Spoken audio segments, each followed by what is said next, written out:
take you to the glory. I can't stand it, no, yeah. Yeah, nah, I can't stand it. Yeah. We're going to give you our top 10 of 2016. Absolutely. Give you an honorable mention. Tell you the biggest disappointment of the year for us, each of us, and the worst movie we saw.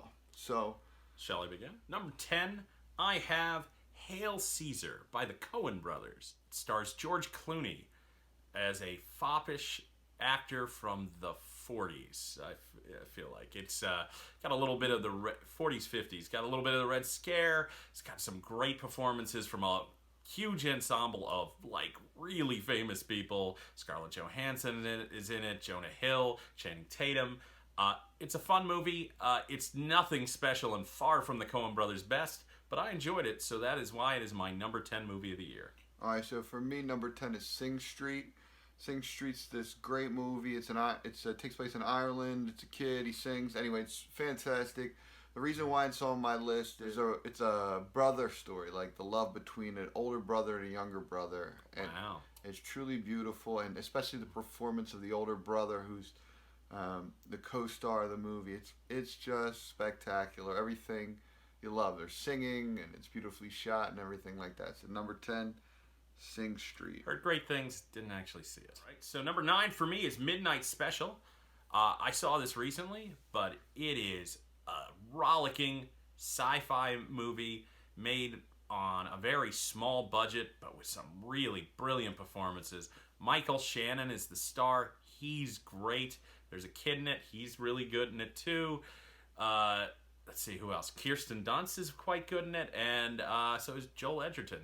It's a interesting, thought-provoking science fiction film. Doesn't explain anything, and it's, I think, a little better for it, but it was a nice surprise. It's not on my list. I saw it, thought it was really good. I'd say the first 80% of the movie is fantastic. The final 20, the last act, really didn't work for me. My number 9 is Captain America Civil War, and we'll talk about that later because Jack has it higher on his list. That's correct. We'll go to my number 8, yeah, which is Batman the Killing Joke. This is a direct-to video feature. Mm-hmm. However, it did have a theatrical release, so it made my list. I saw it in theaters, unlike some of the others on my list. So Batman the Killing Joke is one of the best comic book stories ever written. Certainly, it's one of the best Joker stories ever told. It adds a story with Batgirl that a lot of people hated, and I loved. So go figure. I'm not everybody. I thought it was fun. I thought it was entertaining, and I thought it really fit with what they were trying to do with this. And it's a great picture. It's a really nice adaptation and features the brilliant Mark Hamill as the Joker and Batman, to me, more than anybody else, Kevin Conroy. Yeah. I saw it with him. I loved it. I thought it was great. Wasn't good enough to crack my top 10, but I definitely think something everyone should see. My number 8 is Doctor Strange, and again, higher on my list. Higher on the list. So we'll talk about that when we get there. Your number 7 is The Accountant, starring Ben Affleck. The best movie starring Ben Affleck this year. The best Batman movie starring Ben Affleck this year. The Accountant is kind of a Batman character, only he kills people for real in interesting, fun ways. It's a very interesting picture. Ben Affleck commits to this part. He's great in it.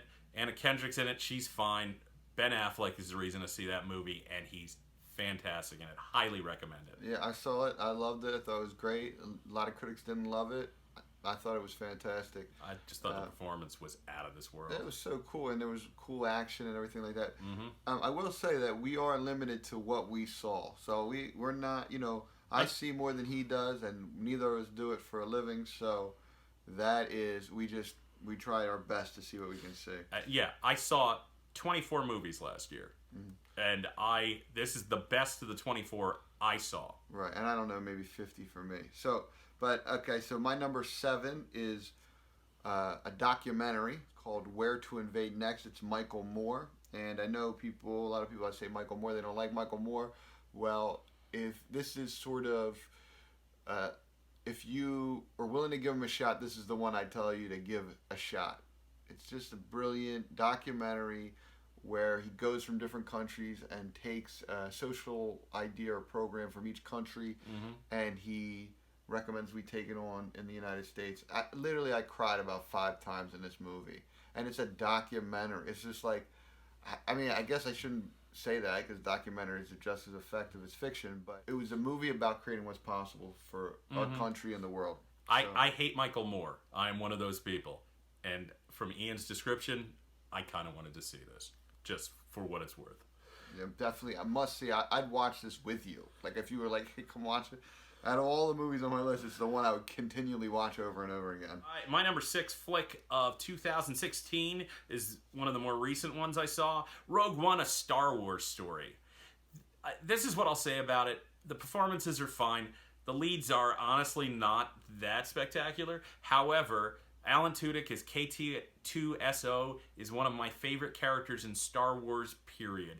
And this movie, I was very disappointed with The Force Awakens last year. This movie restored my faith in the Star Wars franchise. I'm excited to see Episode 8 because of this movie. It has one of the best action scenes of the year at the end of the movie with Darth Vader. That's all I'll say about it. It's phenomenal. Almost didn't make the cut. They added it at the last moment. Did you know that? I did not know that. Thank goodness. They could have cut out everything else in Darth Vader in that movie and left that.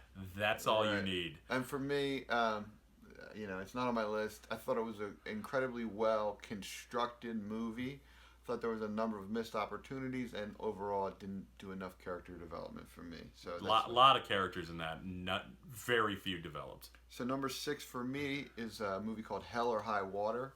Heard great things about that movie. It was written by what's his name? Ty Sheridan. Is that his name?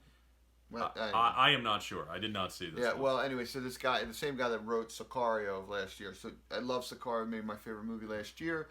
Does not disappoint again. Now I've had some people push back on this. They've said it was tough, whatever to watch.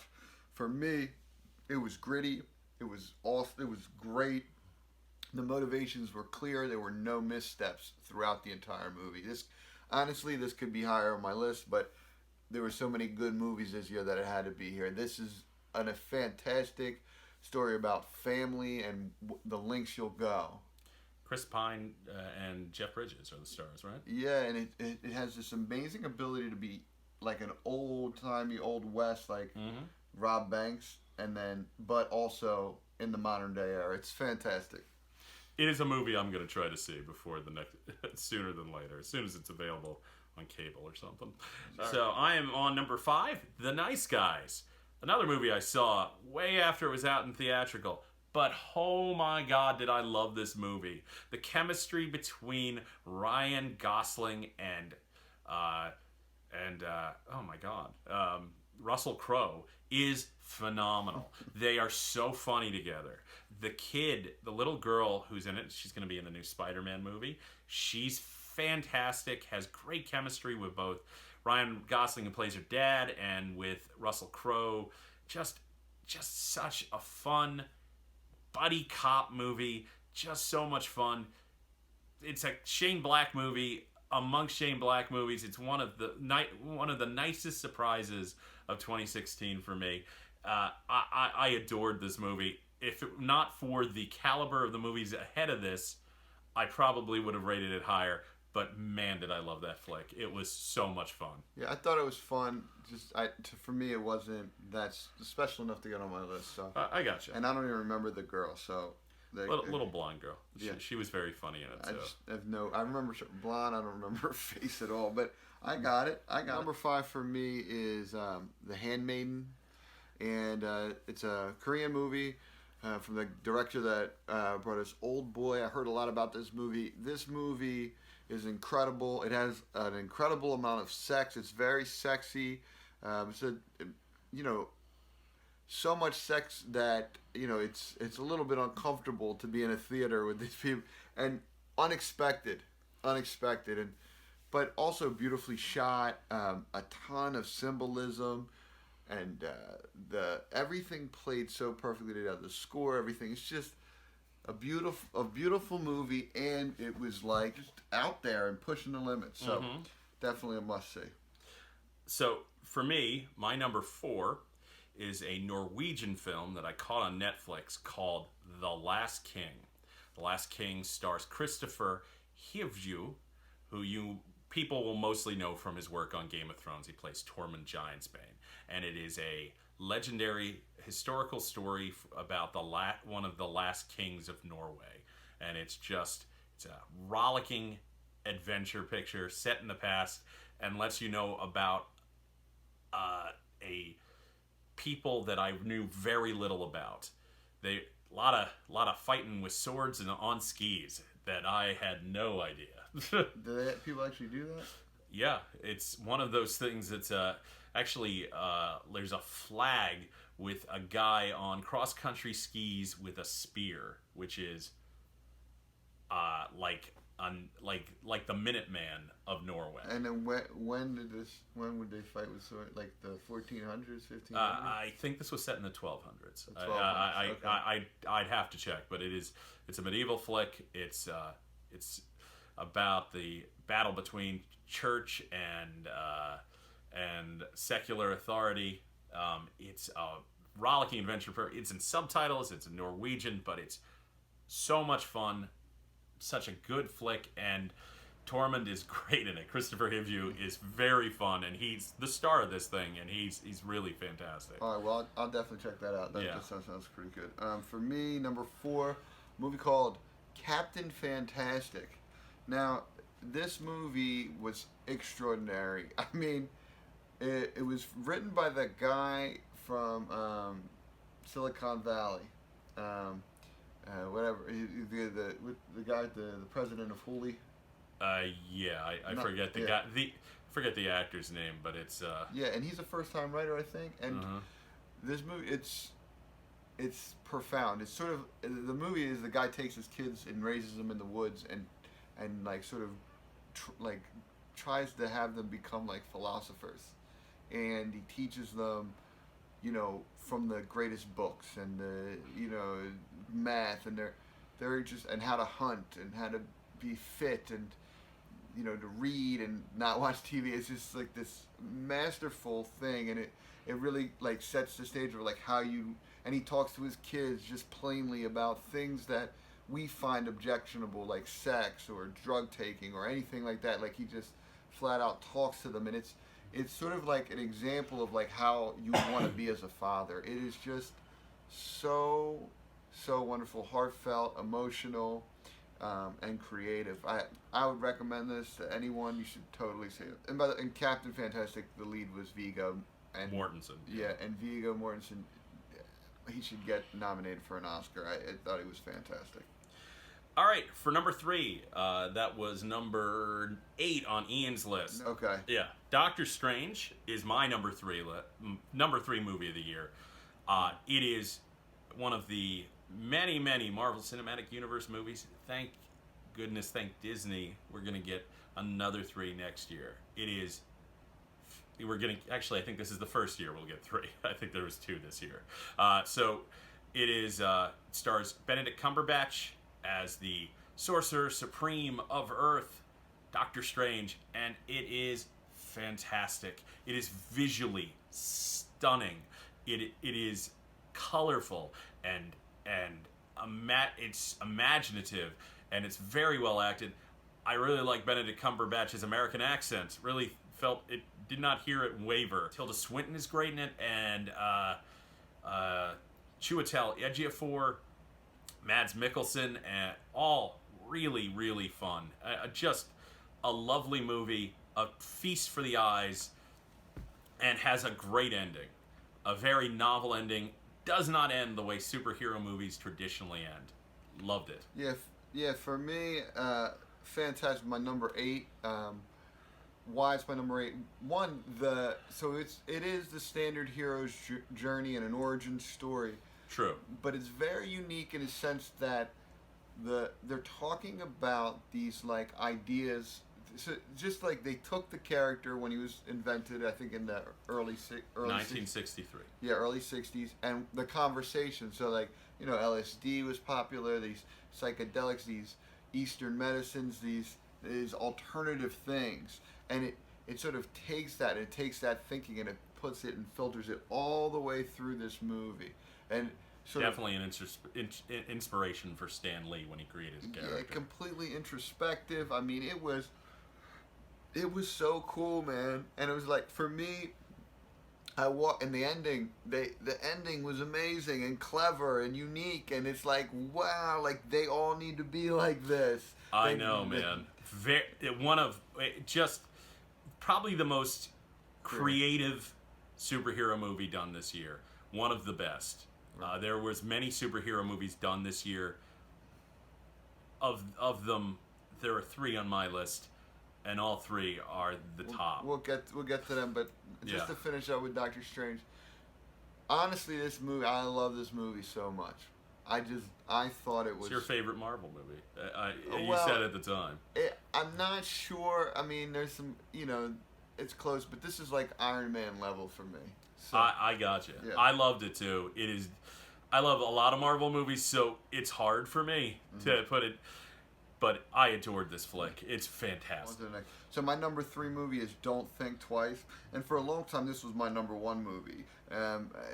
This movie, it is moving. It is about support and love and jealousy and all the things of human emotion. It was just heartfelt, touching, authentic, beautiful. I love this movie. I love Mike Birbiglia. Also, Gillian Jacobs, right? Gillian Jacobs is in it. All these fantastic actors are in it. It's a story about improv. Keegan-Michael Key too. Yeah, Keegan-Michael Key. And who's this American Life? The guys that do the podcast helped produce of This American Life. And, wow. And it was just beautiful and it made you feel good about being alive. Second favorite movie of the year, Deadpool. This was a near perfect adaptation of the comic book. It was funny. It was action-packed. It was the best performance by an actor I've seen all year, in my limited sample size. Ryan Reynolds is Deadpool. It is one. I adored this movie. I enjoyed it so very, very much. It's an R-rated superhero movie, a trend I am happy to see coming to fruition, and it was one of my favorite things that Fox has ever done. Just stellar. Perfectly cast. Fantastic flick. It is made by Ryan Reynolds and Tim Miller. Tim Miller, the director. That they did a magnificent job. I love this movie. I can't say more. Yeah, not on my list. Very fun. Ryan Reynolds does really grab that character, hold that character. I agree. I want to see R-rated superhero movies. Really fun. Enjoyed myself. My issue with it was it felt surface to me, just very surface. And I get you could say, look, it's a superhero movie. What do you want? And that's how the character actually is. But I thought there were some inconsistencies in the story as well. And I can just point to Doctor Strange and other things that are going to be on both our lists, where there was such an emotional connection to it. True. That it had like a emotional resonance with me. So, it was great, fun. He's great. He's great at the role, and super funny. That's right. Funniest movie I saw all year. Yeah. So my number 2 movie is a movie called Arrival, and like I'm telling you, Captain Fantastic is great, and I'm telling you, Don't Think Twice is great. Well, Arrival is science fiction done in a sense with an eye towards intellectuals. It deals with the questions of man, like sort of what about time and how we perceive time, and what about language and how language works. It's just extraordinary. And then it has you think, and it also has you confront how you live your life. It's just, I saw the movie with people, and people around me didn't understand what happened in the movie. I had to sit with people in the theater and explain to them what it was about. But let me tell you, for me, it was bravo. It was excellent. There were no missteps in it. I mean, the only thing, there was what's his name had a weird accent in it, Forrest Whitaker. That was the only thing that at all. I forgot to mention Forrest Whitaker in Rogue One. Loved Forrest Whitaker in Rogue One. I didn't like him in Rogue One either. I thought he did stuff crazy. Anyway, but we're talking about Arrival. Arrival, great movie, must see. I mean, fantastic movie. It's one of the ones I didn't see. Yeah, and the director is Denis Villeneuve, and I think I'm saying that right. But something like that, yeah. He also directed Sicario, but last year. What's the next thing he's directed? He's Blade Runner. Oh, that's right. Blade Runner 2049. Yeah, this guy, man, he is a master. All right. So that was 2. My number 1 movie of the year was Ian's number 9. Captain America: Civil War. One of the best Captain America movie ever. One of the best standalone Marvel movies ever. Just the Russo brothers who directed this did a masterful job. Balanced more than a dozen characters. Gave them all... While not all of them got the equivalency, this movie stars Captain America. It is a Captain America movie, but does not shortchange any of the other characters in it. Gave solid arcs to every character in the movie. Introduced 2 new characters to the Marvel Cinematic Universe. Black Panther, never on film. And a brand new version of Spider-Man, which is the best version of Spider-Man I have ever seen in film.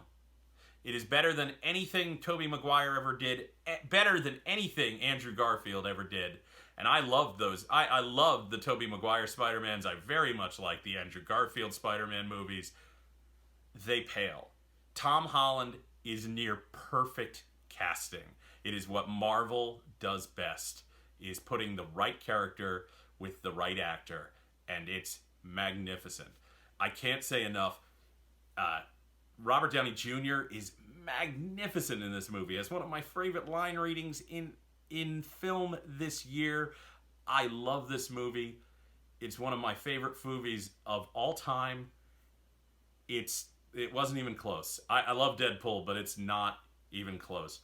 The scene at the airport is one of the finest superhero battles I ever saw. And just amazing. And balanced a dozen characters, by the way. Yeah, I mean, look, I thought it was great too. Number 9 on my thing, just enjoyable. For me, wasn't so much that airplane scene. The scene at the end with. If anything, I could argue that scene lacked stakes.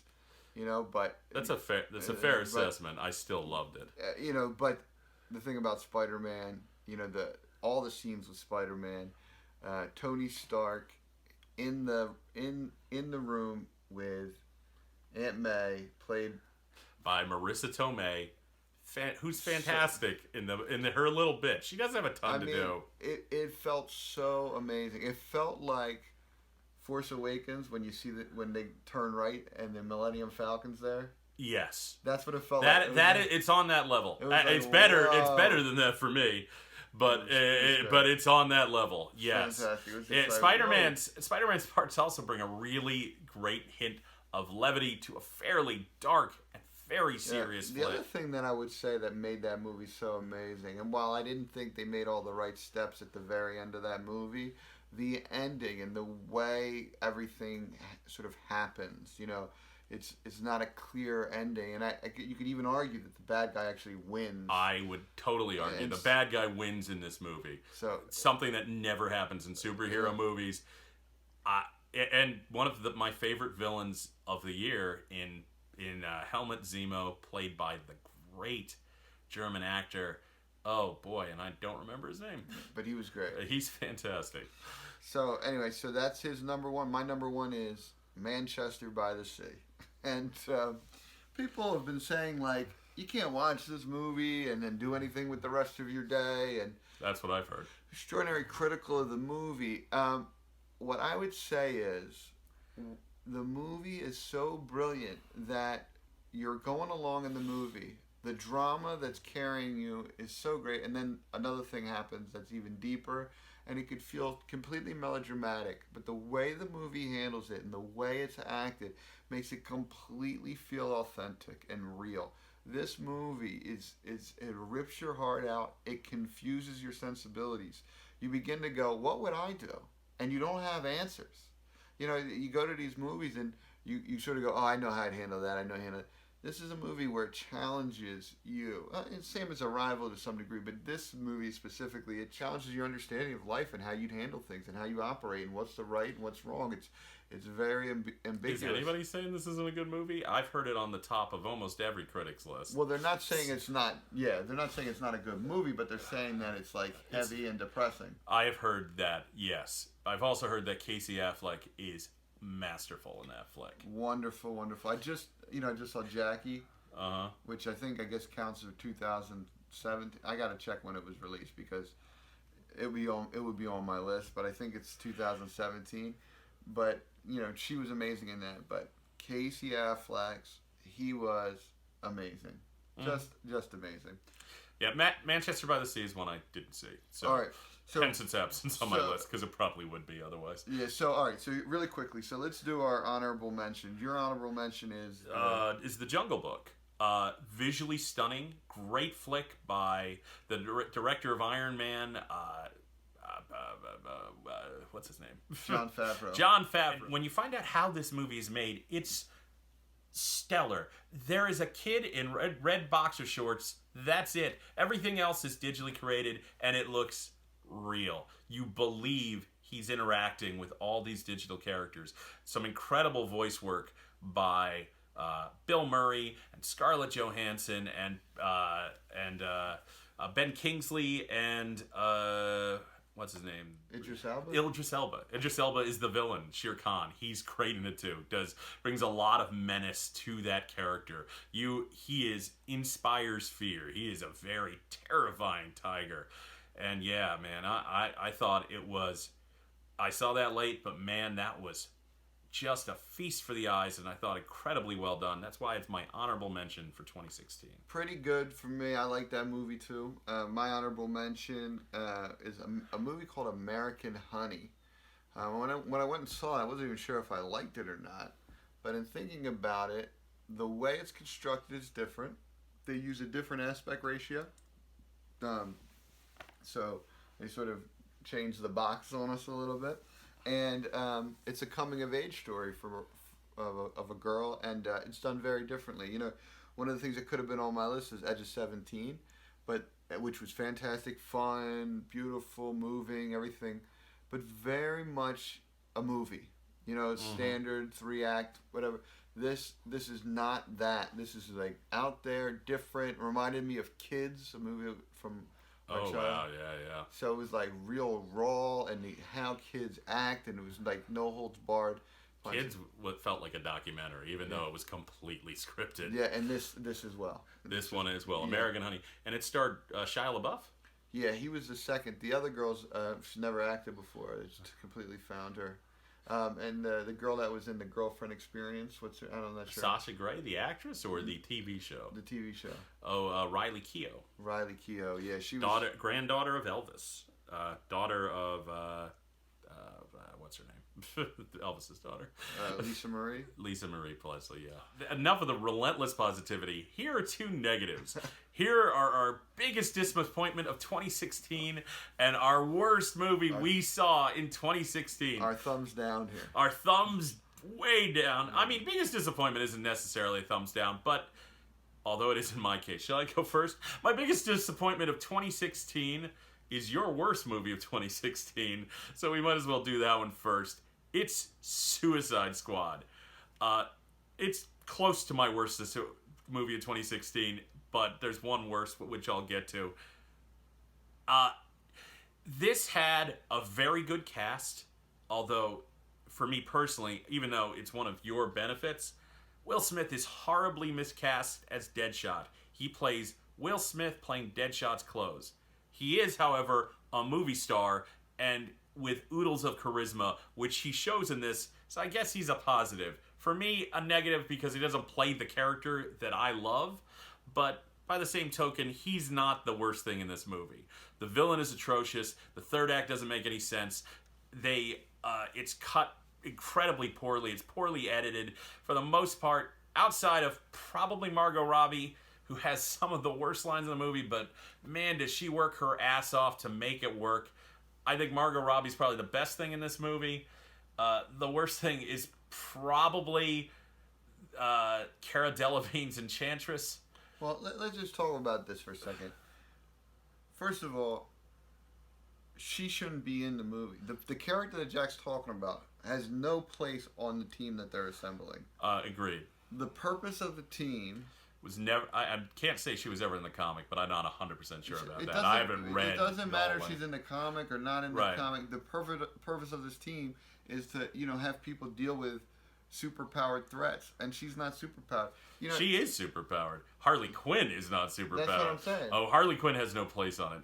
Honestly, the team they send in, particularly given how they solve it, you wonder, why are they sending these crazy people in instead of just like Green Berets or something? Because it's a very conventional victory they achieve over the bad guys in this. It makes no sense. Well, I'll tell you, the only thing I liked about it was the Joker. And Jared Leto's Joker was fine for me. It was a different take. Different take. I mean, look, he's not Heath Ledger. He's not Jack Nicholson. Who cares? But the thing is, like, I would have much rather seen a story with him and Harley Quinn. Agreed. Because... Or have him be the villain. In a real sense, there was very little even action or special effects that I liked in this. Only the Joker I liked, his look and how he did, and her look. I like that too. Jared Leto is a great actor, by the way. He is, but I don't know if he's not fantastic in this, but he is very good. So this movie, it's my worst movie of the year, and I think it's because I thought it had a lot of potential. Will Smith's in this movie.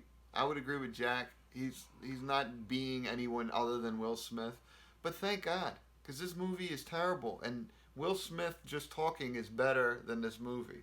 Yeah, I've started going around to your opinion on that. Will Smith could have just been like, I'm in this movie. Isn't this ridiculous? It could have been like a Naked Gun movie with Will Smith, and I think it would have improved the movie. It was really terrible. I mean, Viola Davis was in it, right? And I thought she was fine. She was fine, but I thought the Swedish guy who plays Rick Flag was fine. He's kind of tedious, but he's fine. I really Jai Courtney I enjoyed for like the 5 minutes he's on screen. Actually, no. The best part of this movie for me is Ben Affleck as Batman. Thank you. He's great in it. The 5 minutes he's on the screen, I'm endlessly entertained. I want to see that movie. I want to see Batman versus the Joker versus Deadshot versus Harley Quinn. Give me that movie, Ben Affleck. All right. Thank you. That's his. That's my most disappointing. That's your worst movie of the year. Okay. My biggest disappointment is Batman v Superman: Dawn of Justice. Now, this is interesting too because out of the movie, I enjoyed it. I thought, look, I got spectacle. It's a different take. Fine. It's cool. There's stupid things in it. But I loved it. I got to see these iconic images from comic books that I grew up with and that I love. And so it sort of played that for me. And I thought there were some interesting things that Jesse Eisenberg did as Luthor. I thought he was playing the Riddler instead of Lex Luthor. But in a sense, the movie has gotten worse over time. And I realized that has not aged well in your memory. Could have been so much better, and so it just leaves me disappointed. Here's what I'm gonna say: the DC universe, and they have a chance this year to alter this with Wonder Woman and Justice League and all that, and we'll get into our most anticipated in another video. But what I want to say is, it is literally the Transformers movies right now. Yeah, I mean, it's probably a little better than the Transformers movie. Maybe a little bit better. If the Transformers is horrible, makes a lot of money, and you go see them. But Ben Affleck is way better than any actor in a Transformers movie, including Shia LaBeouf, who's a good actor, but he's terrible in those movies. And the first one, it was okay. All right. I honestly liked the Mark Wahlberg one better than any of the others. They were all terrible. T.J. Miller was pretty good at it. Actually, anyway, go ahead. You go for your worst So my worst movie of the year is a movie we saw in Dublin, Ireland. It was the awful Anton Fuqua movie, The Magnificent Seven, remake of a classic, and oh my God, is this awful. Piece of shit. It is just it develops like two characters and then takes crazy turns at the end of the movie, which ruins the movie. It's just awful. I haven't seen a good Anton Fuqua movie since Training Day. And it reteams. Probably the brightest spot in the movie was Ethan Hawke in Magnificent Seven. He has an arc. He's interesting, but he does not save this piece of garbage. Yeah, garbage movie. All right. So just to finish 2016, what, you want to say something else? No, that's pretty much it. I wanted to say Batman v Superman was close to being my most disappointing movie of that year, mostly because I thought it was going to be good, but I thought it was somewhat redeemed by the Ultimate Edition, which I saw, and I thought that made a cohesive movie.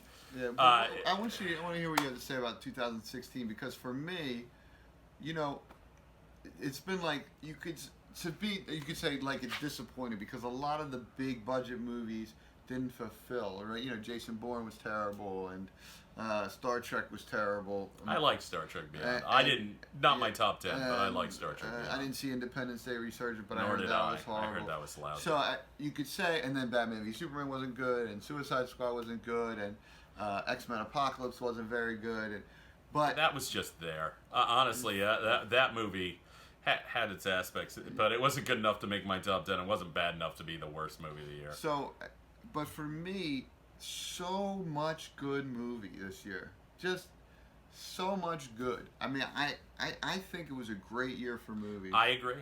And I cannot say any year with Deadpool, Doctor Strange, and Civil War, Captain America Civil War is a bad year for movies. I love those movies. The movies at the top made up for all the disappointments and bad flicks. There have been great movies that came out this year. Yeah. Great movies. Movies I haven't seen, like Arrival and Manchester by the Sea and what else? Moonlight, I hear, is fantastic. There's lots of movies I haven't seen because I tend to be I'm a meat and potatoes guy when it comes to movies.